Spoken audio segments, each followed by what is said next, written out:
C'est Noël, c'est Noël, c'est Noël rock. Ouais, un Noël jeune, un Noël gay. Salut Didier. Bah alors, qu'est-ce qui t'arrive? Ah bah non mais ça c'est en l'honneur du Hobbit. Ah, c'est Noël avant l'heure avec un cadeau pareil. Ah quoi. d'accord. Et t'as déjà vu un orc en Erebor fêter Noël, toi? Non, d'accord. Parce que de toute manière, vous ne passerez pas.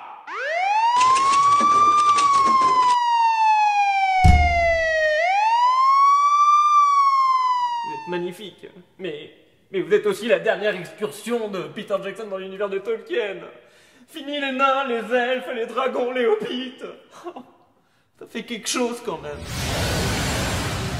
Dès l'entrée de jeu, on peut dire que Smaug, le dragon de légende, est un petit peu le pétard mouillé de Lackville. Mais bon, passons. Peter Jackson, votre père, qui est quelqu'un qui a beaucoup d'imagination, sauf chez vous, a fait un film de siège qui dure.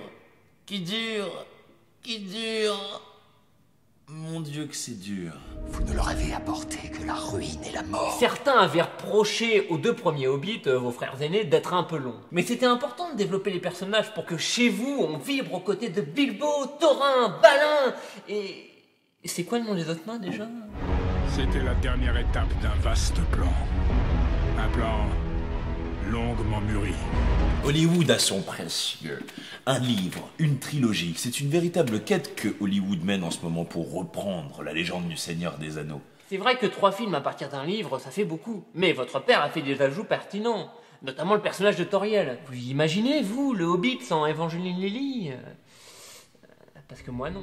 On retrouve la musique de Howard Shore, une musique proche de celle du Seigneur des Anneaux, mais qui a dû enfiler l'anneau parce qu'elle est plutôt discrète chez vous. There are many paths to tread.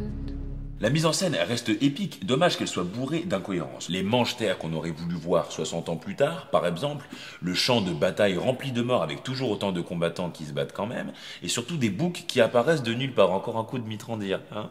Pour du fantastique, c'est du fantastique. Vous n'êtes pas aussi impressionnant que le Seigneur des Anneaux, vous n'êtes pas aussi novateur. Mais vous avez quand même le mérite d'avoir échangé un Frodon junkie insupportable contre un Bilbo beaucoup plus sympathique. Et surtout, vous m'avez fait éprouver de la sympathie pour Legolas. Et vu qu'il est joué par Orlando Bloom, c'est pas rien. Hein. Vous ne devez répondre qu'à une question.